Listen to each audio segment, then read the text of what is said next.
O Brasil está no topo do cinema internacional. Reconhecimento veio. E veio no domingo de carnaval, com o país inteiro vibrando com a vitória do Ainda Estou Aqui, de Walter Salles. Não se fala em outra coisa nessa segunda-feira e não era para menos, né, gente? Não é sobre qualquer prêmio. Não é sobre qualquer história, é sobre um passado de dor, de sofrimento, de incertezas, falta de respostas, um passado que traz luz ao nosso presente. Por incrível que pareça, tem gente ainda, há quem acredite que o estado violento é a saída no dia de hoje. E a gente vai falar um pouco a respeito dessa repercussão do filme Ainda Estou Aqui. Repercussão também em Brasília, né, Luciene? Muita gente e muitos parlamentares usaram as redes sociais para falar a respeito do filme, né? Sim, Adriana, a torcida antes do anúncio dos campeões do Oscar já era grande, a comemoração depois, as mensagens de parabéns, comemorando, celebrando essa vitória, seguiram o mesmo ritmo. Eu separei algumas aqui para a gente trazer. A primeira delas, a do presidente Luiz Inácio Lula da Silva, ainda ontem à noite. Ele falou que ontem foi o dia de sentir ainda mais orgulho de ser brasileiro, do nosso cinema, dos nossos artistas brasileiros e principalmente orgulho da democracia, da nossa democracia. Lula ressaltou o trabalho de vários nomes envolvidos nesse filme, como Walter Salles, Fernanda Torres, Fernanda Montenegro, Selton Mello e também de Marcelo Rubens Paiva, filho do ex-deputado Rubens Paiva, que escreveu o livro que inspirou o filme Ainda Estou Aqui, que venceu ontem na categoria de melhor filme internacional. Lula também falou sobre Fernanda Torres, que estava indicada à categoria de melhor atriz, mas acabou não levando esse prêmio, que não diminui a nossa vitória. Ele falou que Fernanda Torres honrou o Brasil com a brilhante atuação. Eu tenho também, Adriana, a manifestação da ex-presidente Dilma Rousseff, que foi torturada na ditadura militar, período que é abordado pelo filme. Ela falou que foi o reconhecimento da força da cultura brasileira e uma vitória internacional histórica e que celebra uma obra que presta tributo à civilização, à humanidade e aos brasileiros que sofreram com a extinção da liberdade democrática, lutando contra a ditadura militar.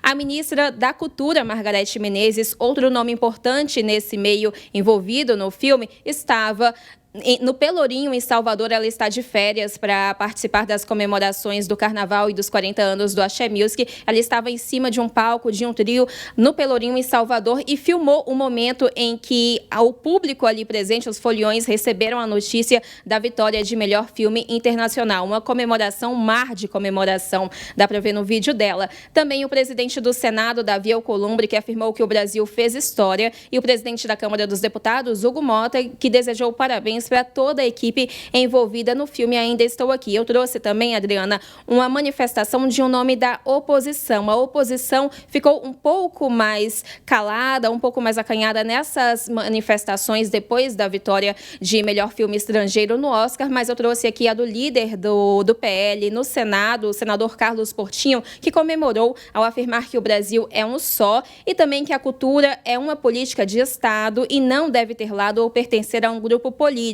Carlos Portinho frisou que cultura e política não devem se misturar, assim como futebol e política. Então, manifestações de vários espectros políticos aqui, Adriana. Com certeza, e isso é muito importante, né? Não misturar essas questões. Política é uma coisa, a gente precisa respeitar a história, né, de famílias, como, por exemplo, a família de Eunice Paiva, de Rubens Paiva, que viveram, né, momentos difíceis, até a elucidação de todo o caso, até o reconhecimento da morte, né, da causa verdadeira da morte de Rubens Paiva, porque é muito difícil, né, você ter no atestado de óbito uma causa de morte natural ou uma causa desconhecida, sabendo que pode ter sido uma outra causa, né, sabendo que pode ter sido vítima de violência.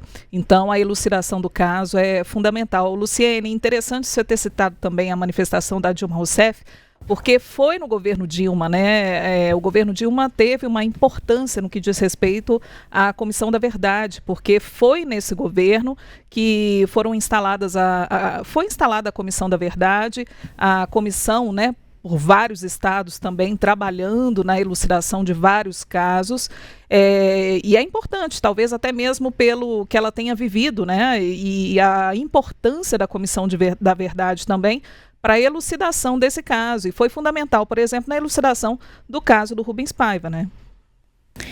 Pois é, Adriana, a gente completa agora 40 anos do fim do período de ditadura militar e a Comissão de Mortos e Desaparecidos segue funcionando e entrou na esteira da divulgação do filme Ainda Estou Aqui, aproveitou que esse assunto voltou à mídia com mais força diante da divulgação desse filme, de toda a campanha que levou ele a 3 indicações no Oscar e a 1 vitória. A gente não cansa de repetir essa vitória histórica para o Brasil, mas a gente também tem que destacar que essa é uma comissão que sofre com falta de recursos para financiar, para pagar, custear todo o trabalho que ela faz, que é de encontrar documentos, analisar exames, muitas vezes de DNA, para identificar ossadas que até então seguem sem documentos, seguem sem documentação, e que as famílias desses desaparecidos políticos do período do regime militar precisam de um fim, elas precisam dar um fim, um destino ao luto que elas enfrentam até hoje, 40 anos depois do fim desse período, né, Adriana? Com certeza, Lu.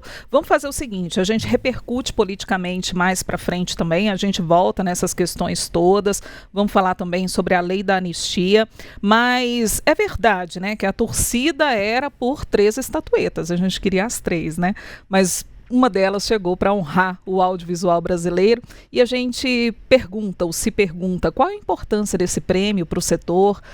Será que pode impulsionar investimentos para a área, né? Sobre esse assunto a gente vai conversar com o repórter, crítico do Cinepop e Correio da Manhã, Pedro Sobreira.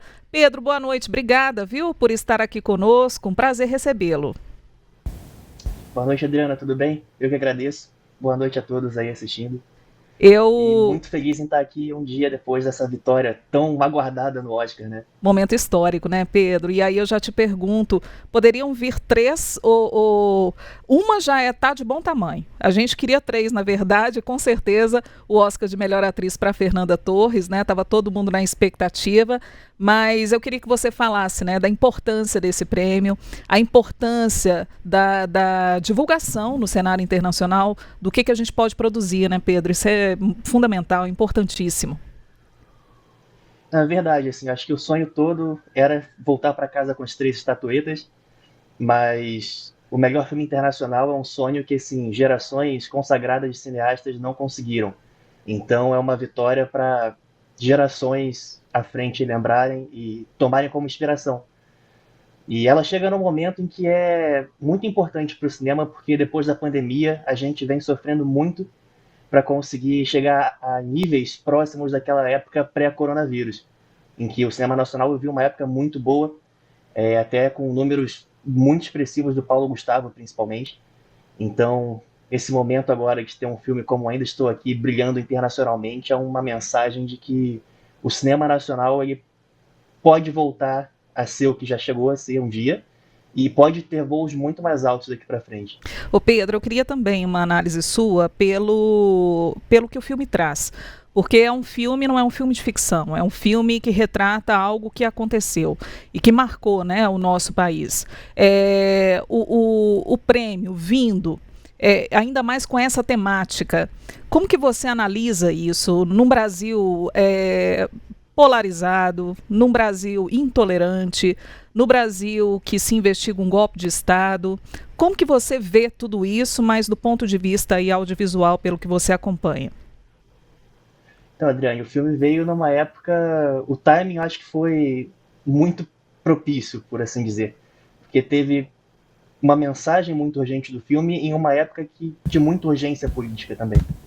E a gente fala hoje, a gente toma o Ainda Estou Aqui como um grande impulsionador cultural, e chega a ser até irônico que o filme seja sobre a memória, e o primeiro grande impacto dele, físico, aqui na cidade do Rio de Janeiro, por exemplo, foi consolidado hoje, que é a compra da casa em que foi gravado o filme na Urca, para ser transformado no Centro de Memória do Cinema Brasileiro. Então, ele vai ter exposições a partir de agora, depois, né, da obra e tudo mais, sobre o Oscar, sobre a família Paiva e sobre as atrizes que foram indicadas ao Oscar, né, a Fernanda Torres e a Montenegro. E acho que é um grande pontapé para começar a desenvolver uma memória de cinema no Brasil. Porque o cinema, quando a gente fala em cinema, é imagem. E preservar imagem em movimento é um trabalho complicado, porque ilustrações, fotos, você consegue colocar em livros escolares, em revistas, mas não tem o mesmo impacto de ver aquilo sendo exibido, aquela movimentação. Então, acho que Ainda Estou Aqui começa a dar esse pontapé agora para uma preservação da memória do cinema brasileiro, e começando aqui no Rio, que é uma cidade que tem 113 museus, mas pouquíssimos dedicados ao audiovisual. E acho fantástico esse primeiro momento, esse primeiro impacto confirmado hoje já. Oi, Pedro, boa noite para você. Eu queria abordar um anúncio que foi feito hoje pelo prefeito do Rio de Janeiro, pela cidade do Rio de Janeiro, Eduardo Paes, de que a casa onde foi filmado o filme Ainda Estou Aqui vai ser comprado pelo Poder Público Municipal e vai virar uma espécie de local de visitação pública, vai abrigar a Casa do Cinema Brasileiro. E Eduardo Paes, inclusive, sugeriu que essa estatueta vá morar lá, a estatueta que vai vir ao Brasil junto a Walter Salles. É importante a gente ter um local palpável assim para a população, depois que o cinema brasileiro foi tão desvalorizado, tão questionado e agora ganhou todo esse holofote a nível internacional, né? Boa noite, Luciane. Então, eu acho que é fantástico mesmo esse ponto de ter algo que você pode não apenas tocar e ver, mas sentir a presença do filme e da história em si. E tomando como exemplo, em 2022, durante a Copa do Mundo do Catar, eu tive a oportunidade de visitar o Instituto de Cinema de Doha. E eles têm lá um passeio de em torno de 40 minutos, em que eles, de forma bem simples até, eles fazem uma explicação de como funcionou o cinema no país, como é que ajudou a desenvolver e como teve o impacto da política econômica do país na desenvoltura do cinema local. E a gente é carente disso aqui. E acho que a partir do momento em que a gente tem um centro de memória, um centro de cultura sobre cinema, embaixo do Pão de Açúcar praticamente, que é um dos maiores pontos turísticos do Rio e do Brasil, você está chamando não apenas o próprio brasileiro a conhecer a própria história e se interessar pelo próprio audiovisual que é produzido aqui, mas também você cria um novo ponto turístico para trazer gente do mundo inteiro para conhecer esse ponto que já é histórico mesmo, porque foi o primeiro filme sul-americano a conseguir uma indicação a melhor filme do Oscar. Então é um capítulo muito glorioso da nossa história audiovisual.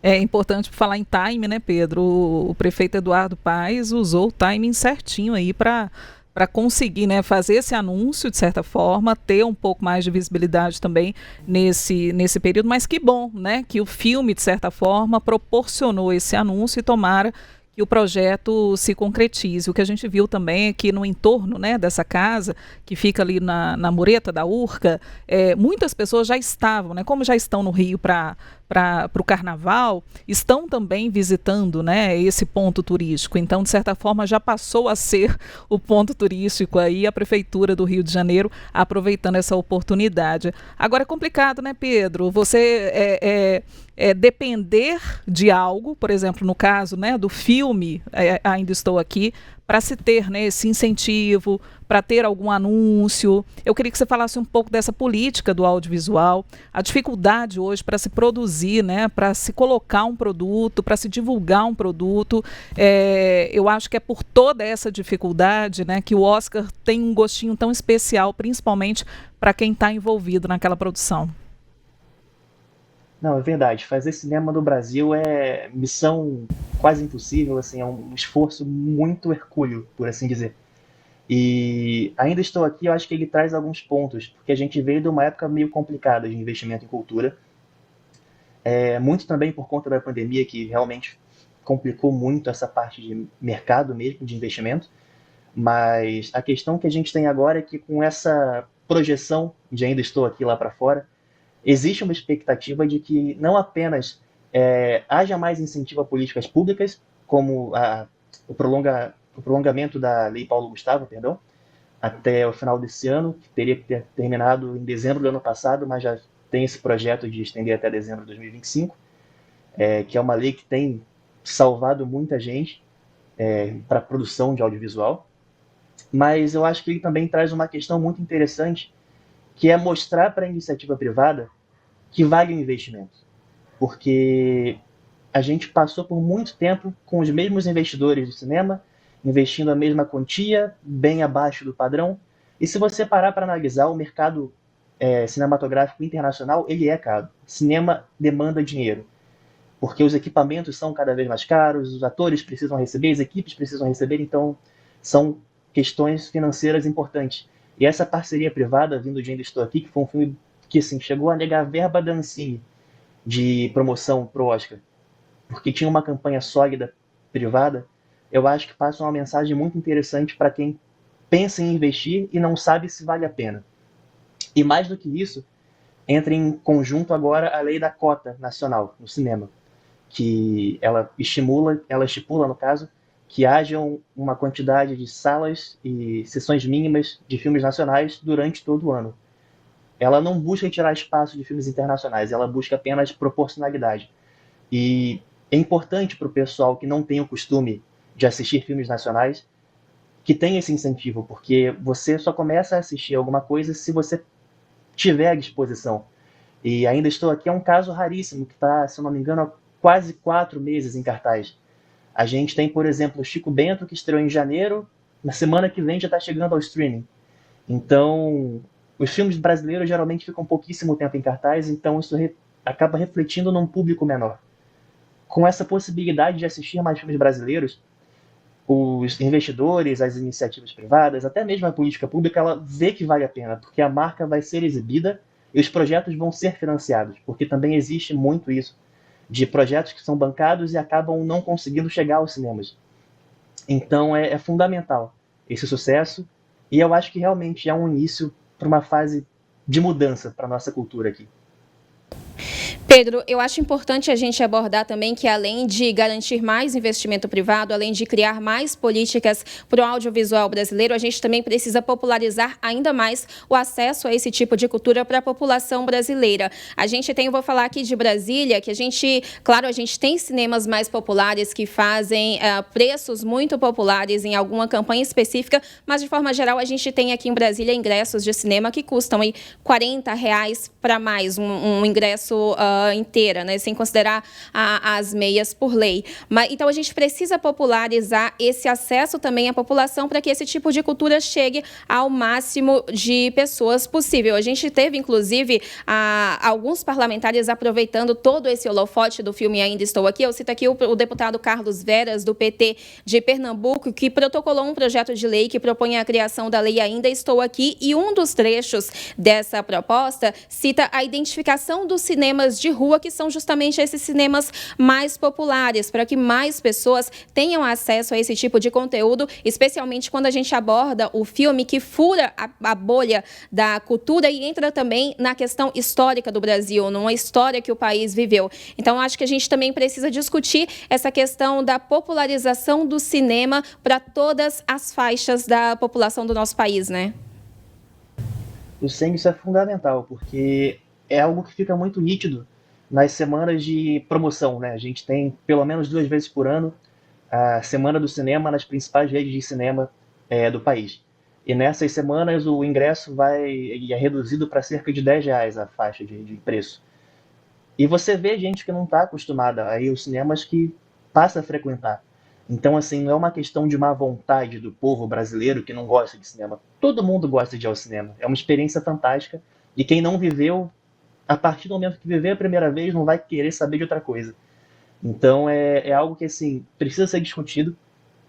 E essa medida de tentar trazer de volta, resgatar os cinemas de rua é algo fantástico também. Porque tem um filme do Kleber Mendonça Filho, saiu em 2023, eu acho, que é o Retratos Fantasmas. E ele fala sobre essa relação do diretor com o cinema na cidade dele. E tinha muita questão do cinema de rua, como isso fideliza, como isso faz crescer a paixão pelo cinema. E hoje em dia, praticamente no país, a gente tem cinemas de complexo, em shopping, em lojas de departamentos e tudo mais, e a gente perde esse encantamento. E por serem parte de complexos, eles têm um custo mais alto, porque o aluguel é caro, tudo mais, a manutenção é cara.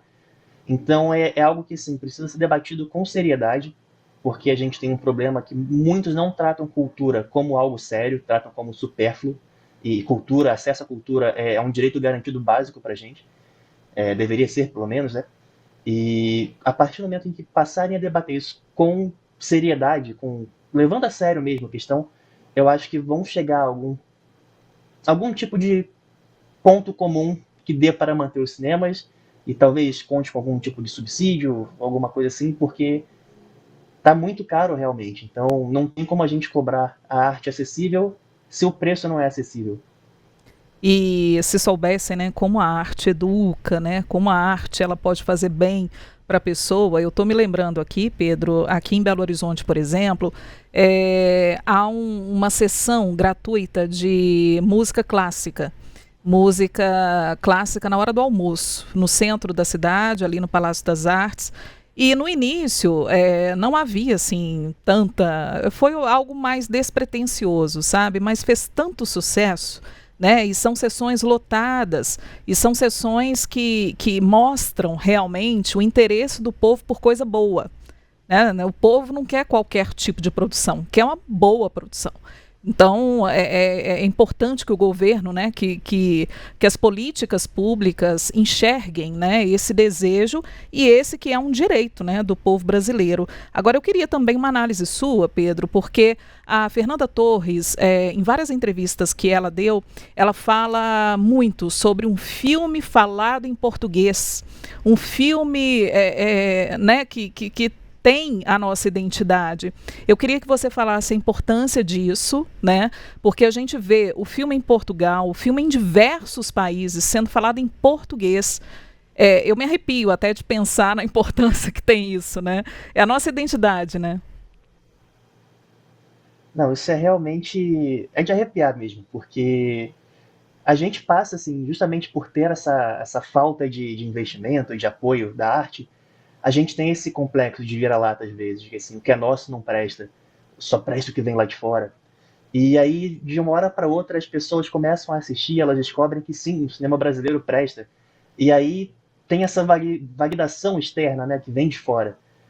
Muita gente fala, não, a gente não precisa da validação de um Oscar. Mas caramba, se para a galera o que é produzido no Brasil não presta, essa validação talvez seja virada de chave para a pessoa passar a pensar que, assim, vale a pena dar uma chance, sabe?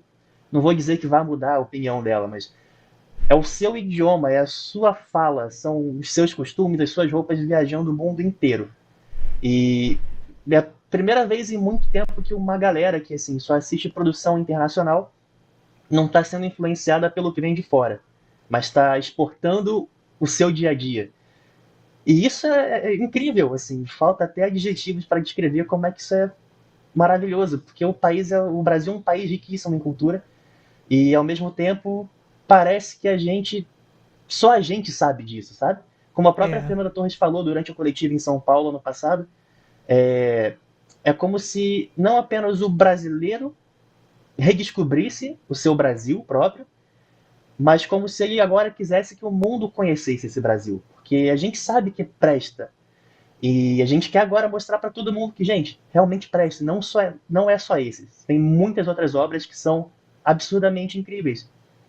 E que não tem tanta oportunidade, não, ou que não tiveram, né? Uhum. Ou não tiveram tanto alcance. Agora conta uma coisa que todo mundo quer saber, pergunta que não quer calar. O que que a Anora tem que o nosso filme não tem? O que que Mike Madison tem que Fernanda Torres não tem? Eu tô falando assim, perguntando dessa forma, mas é claro, gente, é só um modo de falar. É claro que as duas atrizes são super talentosas. Fernanda Torres é a nossa vencedora, claro, né, do Oscar. Só de ter a indicação já é uma grande vitória. E o filme é a mesma coisa, né? Só de ter uma indicação de melhor filme, uau, já é uma grande conquista. Ah, mas a gente queria as três, né? Não é isso, Pedro? Não, eu guardo na minha memória, acho que vai ficar por muito tempo ainda a minha sensação quando eu vi a indicação a melhor filme. A gente tinha conseguido as duas, eu estava extremamente feliz, e aí veio a última indicada a melhor filme, eu não sabia o que fazer, se eu pulava, se eu comemorava, eu estava tipo, incrédulo com o que estava acontecendo. Mas nessa questão, sobre a Nora e a Mike Madison, é uma questão um pouco mais complexa, porque o Oscar em si, ele não apenas a qualidade é levada em consideração, o processo de divulgação do filme também para os votantes é muito importante. E foi revelado hoje, por exemplo, que um membro votante do Oscar, do BAFTA e, se não me engano, do SAG Awards, ele revelou que dos filmes indicados, só a Nora, por exemplo, ele entregou para os votantes DVDs físicos para eles assistirem, enquanto os outros filmes mandaram cópias digitais. E isso, por exemplo, é uma questão que pode pesar na hora do voto, porque os votantes têm que assistir o filme.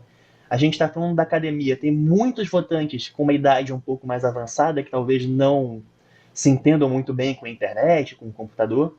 Então, assim, esse processo de dar um DVD para o votante assistir já é meio que uma garantia de que, assim, ele vai ver o filme, pelo menos.